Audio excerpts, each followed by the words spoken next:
और चीज एक बार फिर उन्होंने पाकिस्तान के प्रधानमंत्री को एक महान नेता बताया और मोदी को अपना दोस्त, यानी कि एक बार फिर पाकिस्तान और भारत को एक पैमाने पर रख दिया।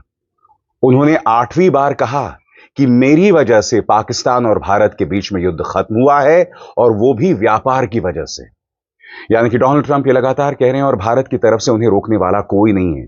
भारत की तरफ से कोई नहीं कह रहा है। कायदे से प्रधानमंत्री, विदेश मंत्री अमित शाह, इन तमाम लोगों को सामने आना चाहिए, इस मुद्दे पर अपनी बात रखनी चाहिए, मगर पूरी तरह से खामोशी बनी हुई है। मगर सबसे पहले दोस्तों मैं आपको बतलाना चाहता हूं कि दक्षिण अफ्रीका के राष्ट्रपति सिरिल रामाफोसा के साथ क्या हुआ।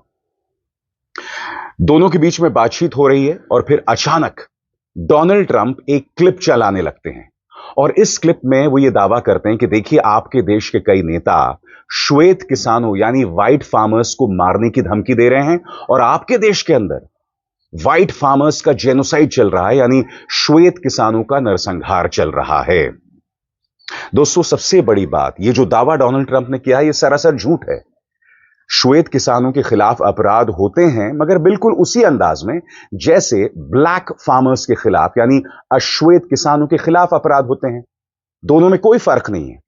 मगर चूंकि डोनाल्ड ट्रंप व्हाट्सएप यूनिवर्सिटी के सबसे बेशकीमती छात्र हैं, इसीलिए वो इस तरह के फेक न्यूज पर विश्वास करते हैं।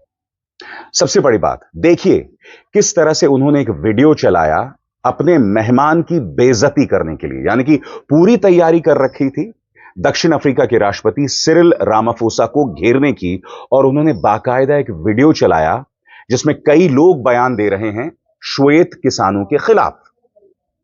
इस पर क्या कहा राष्ट्रपति रामाफोसा ने कुछ देर बाद, मगर सबसे पहले देखिए राष्ट्रपति रामाफोसा की बेइज्जती करने के लिए क्या किया गया। People are going to occupy land. We require no permission from you, from the president, from no one. We don't care. We can do whatever you want to do. Who are you to tell us whether we can occupy land or not? We are going to occupy land. Yes. South African occupy land. That's who we are.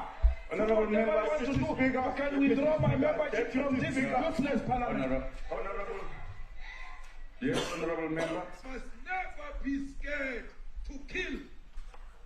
A revolution demands that at some point there must be killing, because the killing is part of a revolutionary act. Shoot to kill. दोस्तों जाहिर सी बात है कि Ramaphosa को इसका जवाब देना था और उन्होंने करारा जवाब दिया।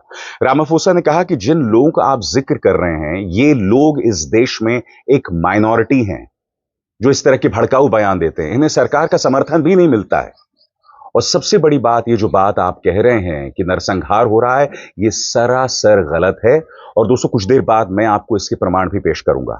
देखिए किस तरह से जवाब दिया सिरिल रामाफोसा ने। और ये जवाब मैं आपको इसलिए दिखा रहा हूं क्योंकि आपको याद होगा ज़ेलेंस्की की इसी तरह से बेइज्जती करने की कोशिश ट्रंप और जेडी वैंस दोनों ने किया था, मगर ज़ेलेंस्की ने अपने देश की इज्जत बचाते हुए इसका करारा जवाब दिया था।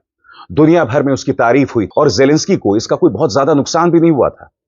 मगर आपको याद होगा भारत के संदर्भ में क्या हुआ था। प्रधानमंत्री नरेंद्र मोदी के